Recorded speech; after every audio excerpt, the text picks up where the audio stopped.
Hey, yo, everyone, Andrew here, bringing you another video review. Today we're going to be doing my spoiler-free review of Batman: Dark Knight Rises. Um, as you can see, I'm looking a little tired, a little weary. It's because I went to the midnight showing of The Dark Knight Rises that I stayed over at my fiance's house, and I think I got about 3 hours of sleep.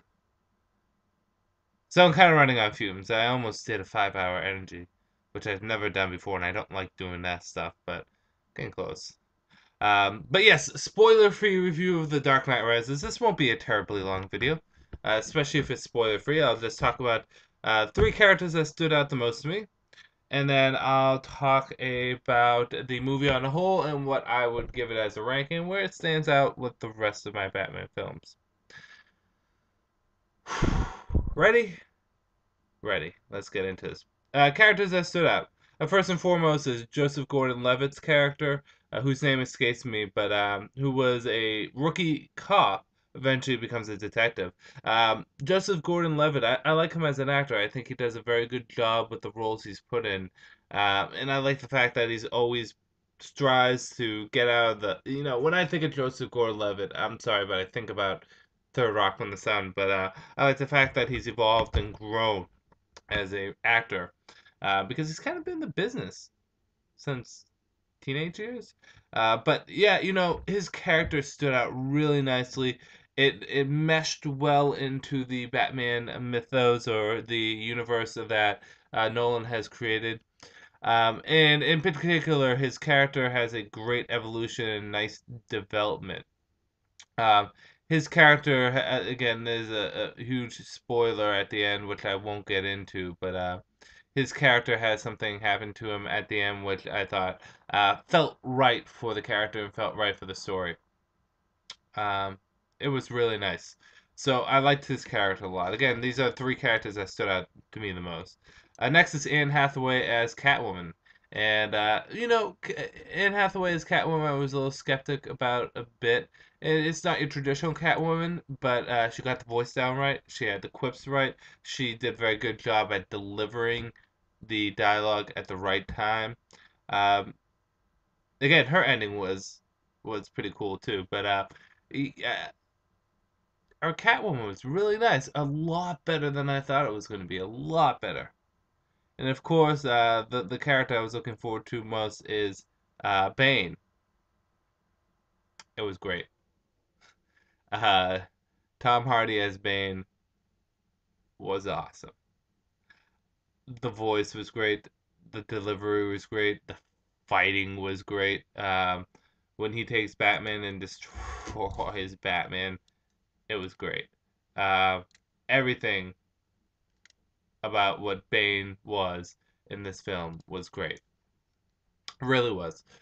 So the acting is really good. There's a few surprises in the story.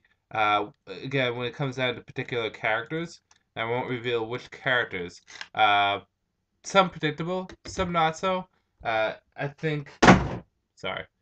I think I'll leave that up to you if you thought it was predictable or not. Some of them I saw coming. Some of them I was like, oh, I kind of thought that was going to happen, but I'm surprised. But let's actually get into the movie itself.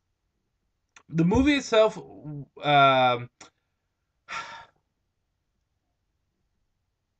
it was really good. It's not without its faults, mind you. And I'm going to be as blunt and honest with this as I was with like Avengers. Um, the movie had great. It was like Nightfall meets No Man's Land. So if you like those two story arcs, you're gonna like this. It had a great it was a great concept. Excellent acting. Great fight scenes. There was a lot of tension, real tension, and I think that was brought on by Bane. Oh, in case anyone asks, my fiance was squinting every time, like every time Bane snapped someone's neck or broke their back or something. But really had that tension, and the fight scenes were good, and the ending was beautiful. There's something I would have wanted them to do differently at the ending, but the ending was beautiful. The only problem that I really had with the film is the pacing a little. It takes a while for it to get going. maybe takes about 20 minutes for the movie really to start getting its speed up and running. It starts off kind of slow. You know, we have that scene with Bane in the plane, which is high paced, but it's relatively slow starting off. So that's one problem. But besides the pacing, the film was overall really good. Now here's the tough part. Where does it stand with all the other Batman films in my mind?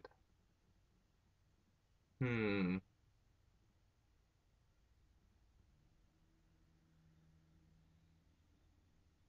Okay, I made up a mind. Um, things can always change. My opinion can always change, especially when the DVD comes out.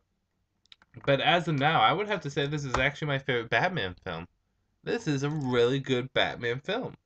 Really well done. I think it's better than the Avengers. A lot of people will say this because they'll say that I'm a fanboy, but yeah, I did think it came out better than the Avengers because there was a lot of emotion behind this, and I think that's definitely something that the Dark Knight was missing. Is it didn't feel like there was emotion. There was a lot of emotion behind this, especially the final scene with Batman.